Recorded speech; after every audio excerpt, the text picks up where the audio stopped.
In a family history context, my definition of a brick wall is something that you simply cannot get past. My particular brick wall is my 7 times great-granddad, George Hurst. George died in 1772 in Ormskirk in Lancashire, and I thought that I would use his story to create today's video. Last year I made a series of 3 videos about how you can use a will to learn more about your ancestors' lifestyle and how they lived. Now I want to demonstrate how you can use a will as a kind of stepping stone to discover more about the story of any family group in your wider family tree. So for this, you will need an ancestor who made a will. This is important because not everybody did. Not everybody had time. Fortunately, George Hurst did leave a will. Why don't we see what it tells us about him and his family?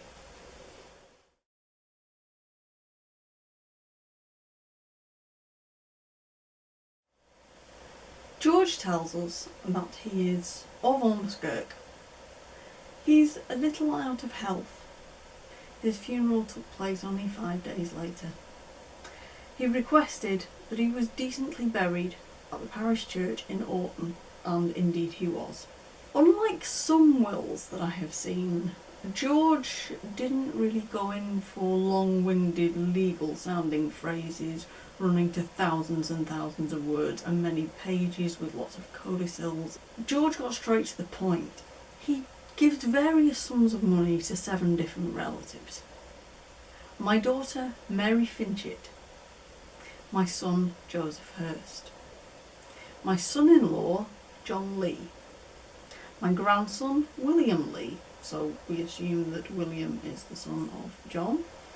William inherits £30 if he arises to the age of 21 years. So we also know that William was born after about 1751.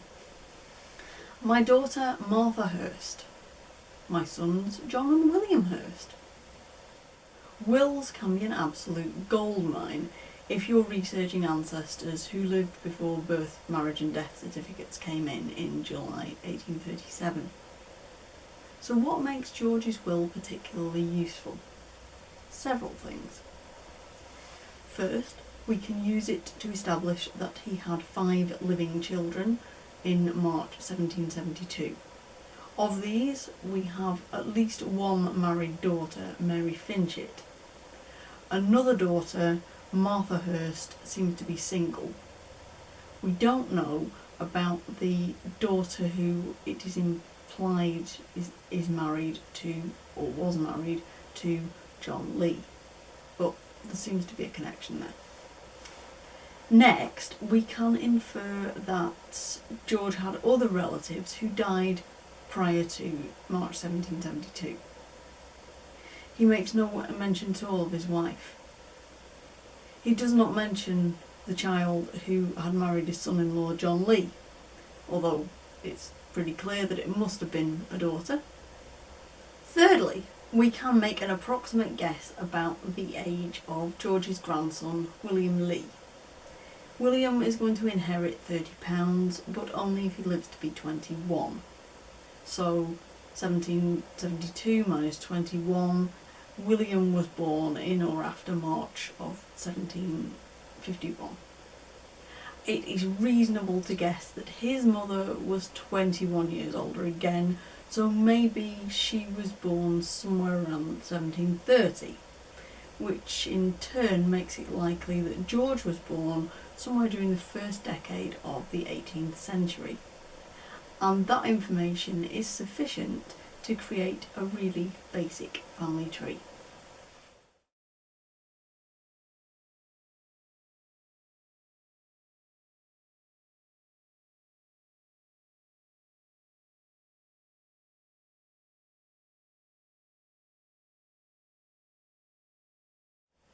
One thing that I do know about my Hurst ancestors is that they were Catholic.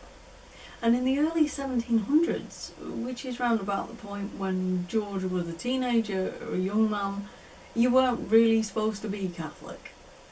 You faced having your land confiscated, you could be fined. It was almost impossible to educate your children as Catholics unless you sent them abroad, which very possibly means never seeing them ever again.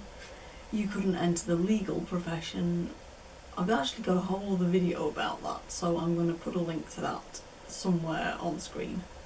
Something else that you have to bear in mind for Catholics is that they couldn't join the army, for instance, until about 1778.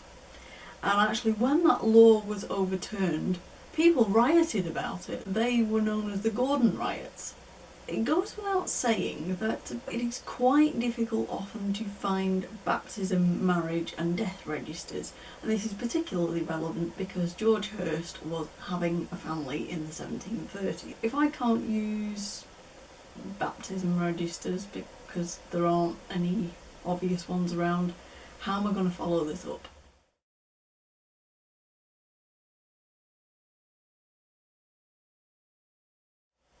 A bit of digging on the Lancashire Archives online catalogue led me to an alternative resource. A bundle of deeds relating to a half share of a cottage in an area of Orton which is called Town Green. It's still called Town Green today. Orton is where George was buried in 1772. There are 4 sections to this. The first says that the property was taken out on what I call a 3-life lease. Basically, choose any 3 people, could be a brother, sister and one of their children, a man, his son and his grandson. You name them in the document, and those people are allowed to lease whatever that property is until the last surviving person dies. That's why a man, his son and his grandson would be a really prudent choice there. You're maximising the length of time that the family is likely to be tenants of that property. And in this case, what we find is that the people named are a Michael Parr and the wife of George Hurst and Mary, their daughter. That is really confusing phrasing. But George did say that he had a daughter called Mary, so I assume that Mary was the child of Anne and George Hurst rather than Anne and Michael Parr. Whether Michael Parr was actually related to Anne is another puzzle. I don't know what her maiden name is. I can't tie up any loose ends there. But I do know that the lease was dated the 9th of March 1731. Which obviously means that Mary was born prior to this date. So there's another piece of the jigsaw in place. The third piece of paper in this bundle dates from 11 years later. Now it's the 3rd of May 1742. And the document tells us that Michael Parr was paid £38 by a James Watkinson for the other half share of the cottage in Orton. But here's the twist. James Watkinson didn't want the cottage for himself, he was leasing it on George's behalf. The paperwork tells us that James agreed that he would make no future claim to occupy the property either. Because James had secured it for George, ultimately George gets his entire cottage eventually. It just takes him 11 years to do it. Through knowing that George Hurst was married to Anne at some still undefined point before 1731, I was then able to find some evidence of when she died using parish records.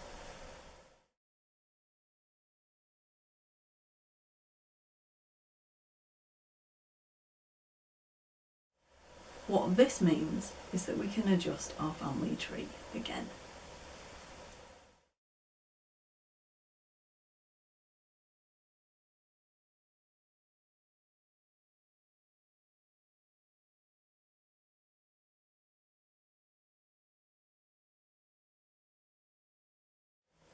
So now I want to focus on one of George and Anne's children in particular. His daughter Mary, who we know was born before March 1731, and who we know from George's will married a man called Finchit. we have got written evidence of this relationship, dictated or written by the father of the bride, depending on whether he was able to write his own will 5 days before he died. So it should be really simple to find that marriage record, shouldn't it? Not so. Purely by chance and a very fortunate Google search, I did, however, come across one or two interesting records in the Catholic Record Society's Volume 9, Miscellanea 7. They have published all sorts of Catholic records, literally miscellaneous items, parish registers, and other information. It is well worth browsing online for things like that. In this particular volume, we find the Catholic Registers of Liverpool, now St Mary Highfield Street. These records are covering just the period in time when George Hurst took on full tenancy of that cottage, and it goes right up to the year after he died. So this is perfect. And here we find an interesting baptism.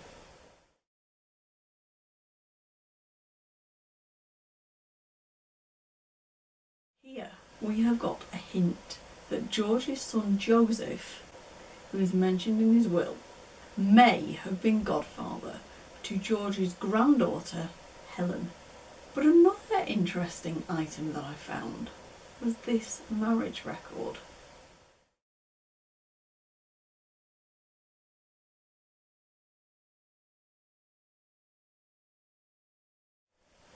George Hurst said in his will that he had a daughter called Martha. Is she attending the very same church as a witness to the marriage of a Mary Hurst? And if so, who is the Mary Hurst who's getting married in 1751?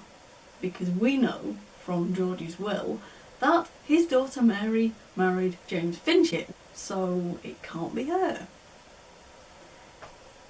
It took me a shamefully long time to figure this one out. George's daughter Mary must have been a baby or a small child when she was mentioned in that paperwork about the half share of the cottage in March 1731. Her brothers were not included on that lease, and it seems more logical to me that at that point in time, if there had been any sons born, they would have taken priority over a daughter. By the time George makes his will in March of 1772, his daughter Mary, we see clearly, is named as Mary Finchit.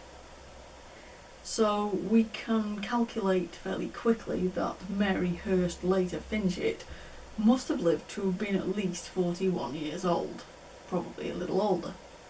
Property documents relating to George's estate and how it was divided up after his death confirm that Mary was indeed married to James Finchit, who was a mariner from Liverpool. But I couldn't find a likely marriage between Mary Hurst and James Finchit. I assumed at the time, because I was looking online, the records simply had not yet been transcribed, or maybe they had been mistranscribed, and that was why I hadn't recognised the correct name yet. So eventually, I had a brainwave. I had been looking for the marriage of Mary Hurst to Mr. Finchit. What if I just look for a James Finchit getting married instead? What is going to happen there? That's where I found the answer. It was staring me right in the face.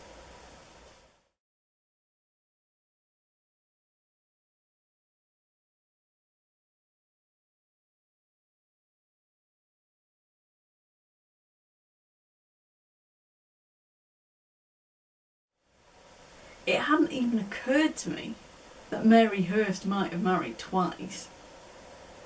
So with this information, I went back to the registers for St Mary Highfield Street, and I started to look for christenings of children called Chantrell, and I found two critical entries.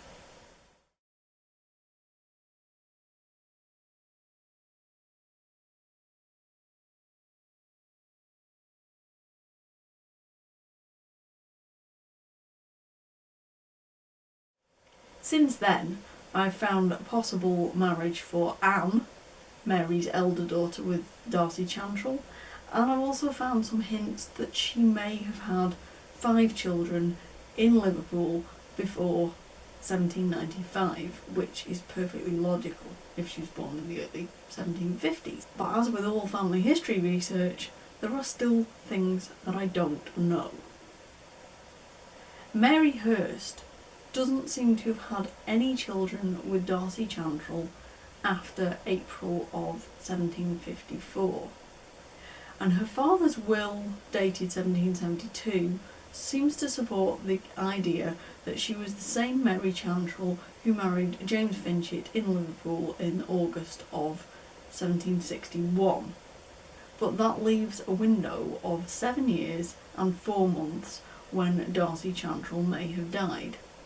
He may in fact have died before this time. A pregnancy lasts for 9 months. We don't know whether he was still alive when his daughter Elizabeth was born in April 1754 or not. That no will was made by anybody called Darcy Chantrell in this critical 7-year period, which is entirely logical. Perhaps Darcy was only in his mid-20s, Mary was only in her mid-20s, so maybe he didn't feel the need to make a will, he wasn't expecting to die. The lack of an entry in the probate indexes also means that I still don't really know how Darcy earned a living. Maybe he was a mariner, maybe he drowned at sea, maybe he was a labourer, maybe he didn't own anything of value, and therefore there just didn't seem any point in making a will. He had nothing much to leave. All that I can really deduce is that his children were baptised at St Mary's Chapel, which was then operating from a warehouse, as many of these clandestine Catholic chapels did, or some other inconspicuous building. This warehouse was somewhere around Edmund Street and Bixterth Street in Liverpool. This is just after the Second Jacobite Rebellion. Research tells me that in response to the rebellion, the original chapel was destroyed by a mob on the 30th of April 1746. Around about the same time, something similar happened in Ormskirk, where Mary's brother Joseph, my direct ancestor, would later settle, marry and raise a family. You get a distinct sense here that there is a lot of anti-Catholic feeling going on, don't you?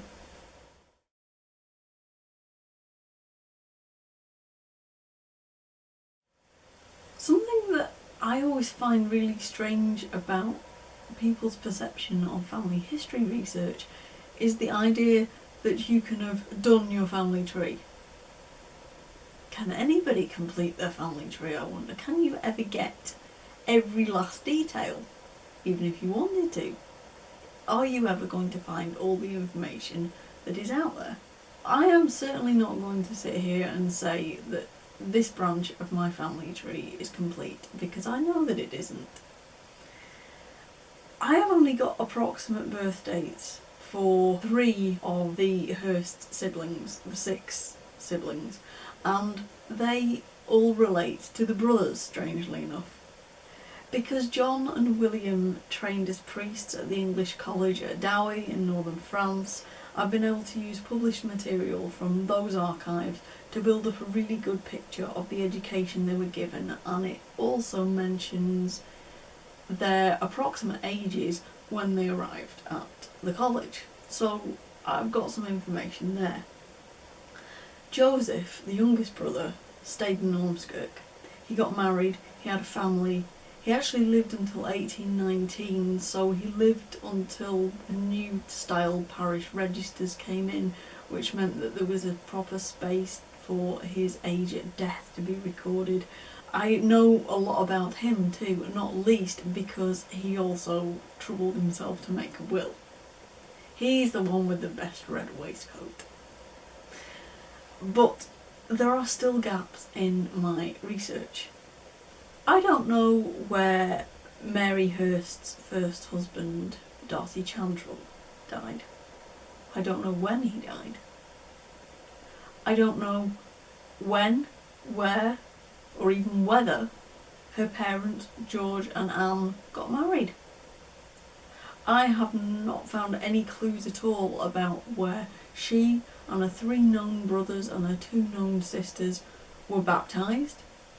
I don't know whether they were baptised at all. There may actually have been other siblings in addition to the 6 that are named or referred to in George's will, who just didn't make it to adulthood.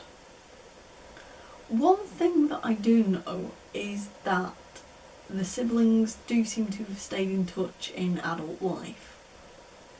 Joseph came to Liverpool as a young man who was about 22 to be godfather to Mary's daughter Helen in 1764. Helen went on to be a nun, as I remember, and 8 years later Mary and Joseph were executors of their father George's estate. In 1778, Joseph's 8th child, James, was baptised in Ormskirk. Sadly, he was buried just 3 days later, but his baptism record does tell me that his godmother was Mary Finchett of Liverpool, almost certainly Joseph's elder sister. So I wonder whether Mary was actually staying with her brother Joseph already. Maybe she was there because she wanted to support his wife Margaret during the birth. Although I don't know exactly when Mary or either of her husbands died, what I can be sure of, because of that christening record, is that she must have been alive on the 27th of February 1778, and she must have been well enough to travel the 10 or 12 miles from Liverpool to Ormskirk in the days or weeks before that date. So that's quite an interesting little side detail that I've managed to add to Mary's life.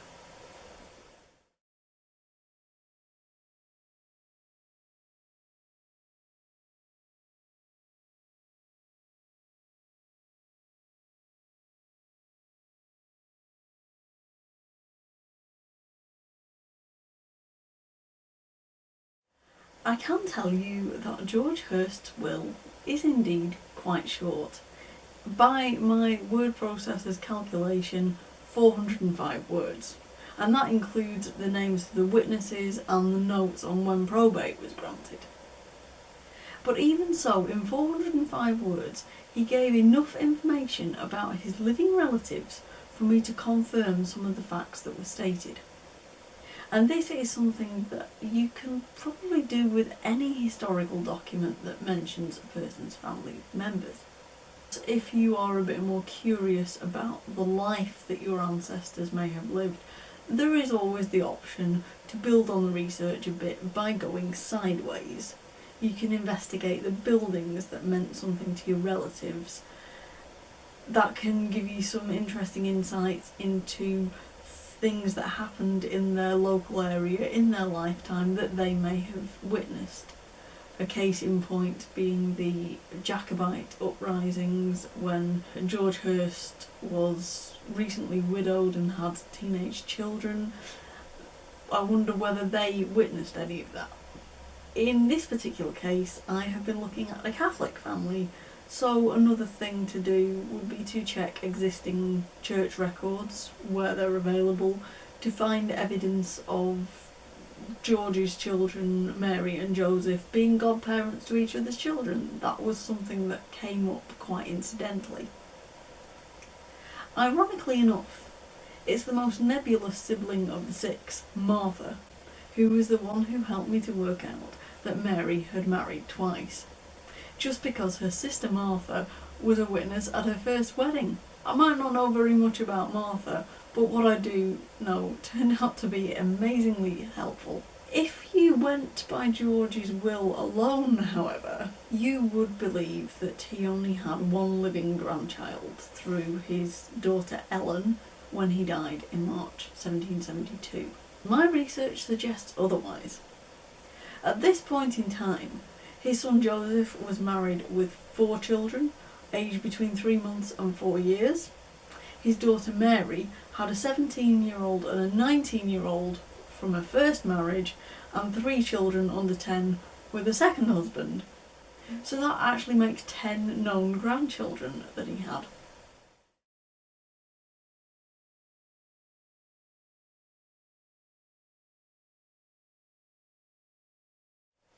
So I think it is really worth bearing in mind that although a will does not tell you the full story of your ancestor's life, it can be a great place to start to investigate further. And I highly recommend trying it.